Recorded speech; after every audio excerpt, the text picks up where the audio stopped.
Let me guess. You've set goals before. New year, new plan, new motivation. And somehow you're right back where you started.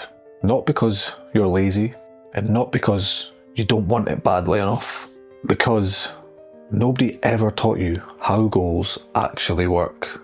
And if you don't fix that, then 2026 will look exactly like 2025, just with a different excuse. I'm going to show you the exact system that you can use to smash your goals in 2026. And it's called GPS. Goal, Plan, System.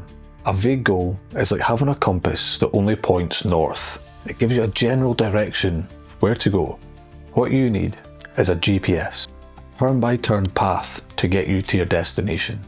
I'm Jake, and I've been training in the gym for the last 13 years. I'm a father, an all-arms physical training instructor in the British Army, a defence, health and wellbeing advisor, and I'm a qualified level 3 personal trainer. But really, all I am is a guy with a love and a passion for fitness. You'll find all my links to my free resources in the description below. Be sure to check it out. In the beginning, I spent years trying to get in shape. I trained sometimes, I ate well some of the time.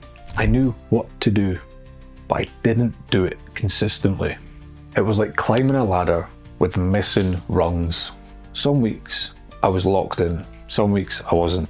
And every time I fell off, I told myself the same lie. I just need more motivation. But the truth is, I didn't have a clear goal, didn't have a deadline, and I definitely didn't have a system to get me there. Get in shape isn't a goal, it's a wish. Like shooting at a target blindfolded. Everything changed when I stopped chasing motivation and started building a system that I could stick to, even on my worst weeks. And this is why most men fail chasing their goals. If your plan only works when life is perfect, it's not a plan at all. It's a fantasy. Here's why most goals fail. Your goal is too vague. You don't have a deadline. Your why driving the goal isn't strong enough. You're chasing too many goals at once. Nothing is written down. You're not tracking your progress. And you've got no accountability system. January gyms are full of motivation and no systems. By March, the motivation disappears along with all the people. And the biggest trap of all, fantasizing about the outcome. You picture the body, the confidence, and the compliments. Visualizing success without a plan is like eating dessert before dinner. You've had the reward, so there's no hunger left to do the work. Research shows that vividly imagining success triggers the same reward systems in the brain as real progress. Dopamine gets released, motivation drops, and the brain subconsciously feels like the goal has already been achieved. That's why people feel great at the start and then quietly stop doing the work. Goals don't change your life, systems do. James Clear said it brilliantly. You don't rise to the level of your goals, you fall to the level of your systems. And that's where GPS comes in. Step 1 is all about the goal. So let's slow this down, because this is where most men mess it up. We'll use fitness as an example. A bad goal would be, I want to get in shape. It's vague, not measurable, and there is no deadline or clear finish line. This is what a real goal should sound like. By June 1st, I will lose 8 kilos and build noticeable muscle. Your goal must be specific, measurable, and have a clear deadline. Now we add the part that most people skip, your why. And it's not to look good on Instagram or to have more energy. The why must mean something intrinsically. It should be something like, I want more energy after work to play with my kids instead of collapsing on the sofa. I don't want to feel self-conscious taking my shirt off on holiday. I want to be the role model that my kids can look up to. And I don't want to be the bloke who needs a wake-up call from a doctor at 40. This matters because your brain doesn't respond to abstract goals. It responds to specific pain and specific rewards. If your reason isn't tied to real moments in your life, you won't protect the goal when things get hard. Next, we add one more layer, and that is anti-goals. This is what you are actively running away from. This is things like, I refuse to keep starting again every January 1st. I refuse to avoid mirrors and photographs. I refuse to feel embarrassed about my fitness. I refuse to be the dad who gets tired first. I refuse to let my body slowly fall apart while telling myself I'll sort it later. But by then, it'll be too late because the damage is already done. These are the lines in the sand. This is what will keep you driving forward when motivation fades. So if you're setting goals for this year, ask yourself, is this goal specific enough that I can measure it? Is there a clear deadline? Does my why connect to real moments in my life? And do I clearly know what I refuse to become if I don't act?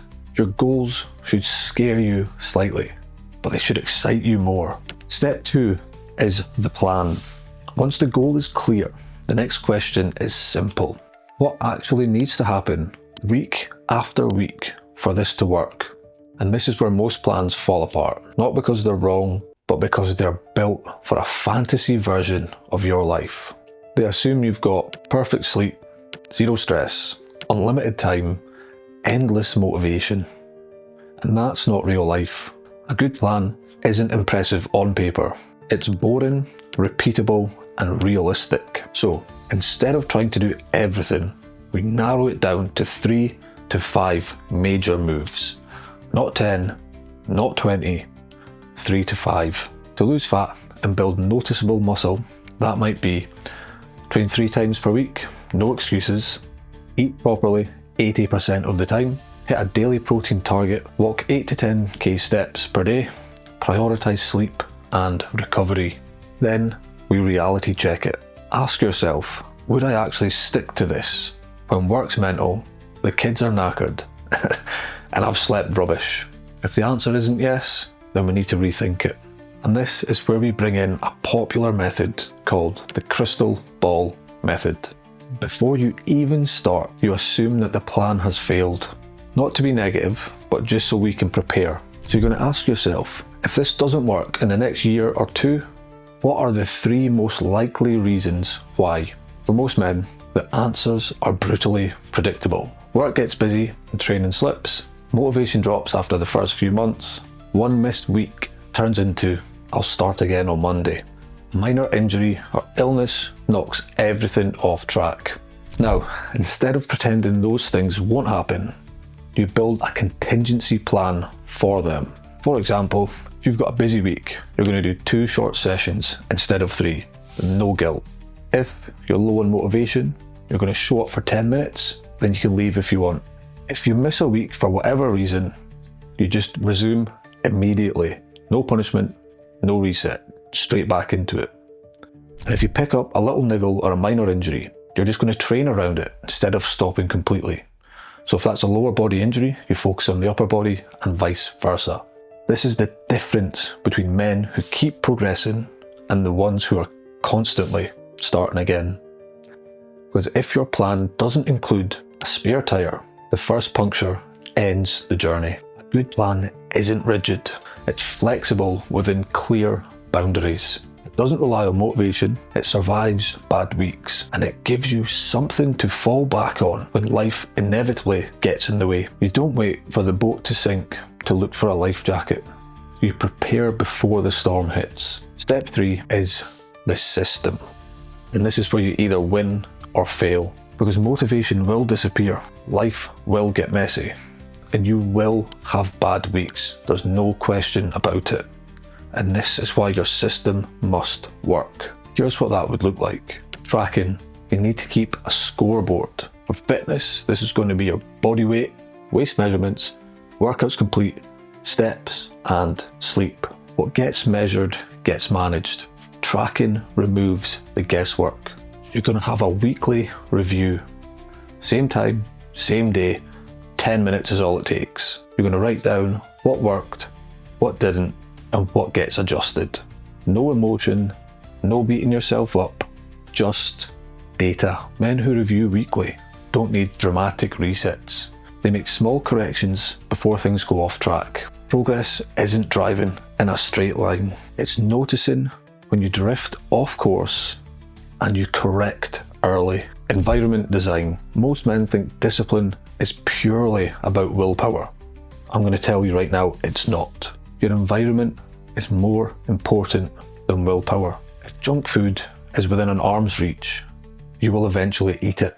If your gym bag isn't packed, you're eventually going to skip training. Good systems reduce friction for your good habits and increase friction for the bad ones. You want to make good decisions easy. Gym bag packed, meals prepped, alarm set, junk food removed, and friction added to your bad habits. Identity. And this is where things really change. You need to stop saying, I'm trying to get in shape.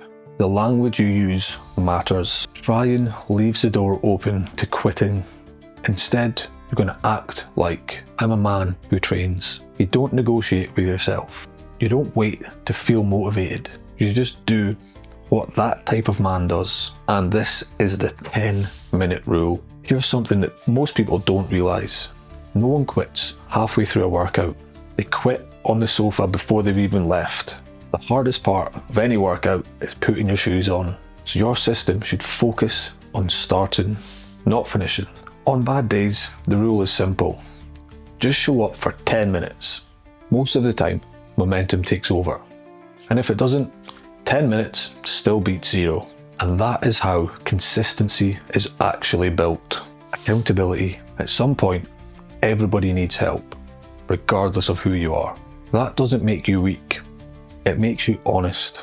Accountability can be a mate, a group, a coach, a standard that you've publicly committed to. That's strategy. A good system does one thing really well. It protects you from yourself on your hard days. Because when motivation fades, discipline steps in. And when discipline is built into a system, progress becomes inevitable. Consistency isn't about perfection. It's not never missing a workout, and it's not eating clean forever. Consistency is returning quickly when things go pear-shaped. Progress is staying in the game long enough for the results to compound. And if you want 2026 to be different, you've got to stop hoping. Make your plan. One goal, one plan, one system. So what you should do, write down a goal, define the why, choose your 3 to 5 major moves, plan for failure, and build your system. And that's what discipline looks like. And discipline isn't punishment. Discipline is freedom. And if you want help building your disciplines properly, there's a free video course in the description. Head over to the link and grab your access right now. Join us and build a healthy mind and a healthy body. Don't waste another year starting again. At the end of 2026, the only person that you have to answer to is the man in the mirror. And it's your responsibility to make sure that you are proud of who's on the other side. If you've enjoyed this video, watch this one next.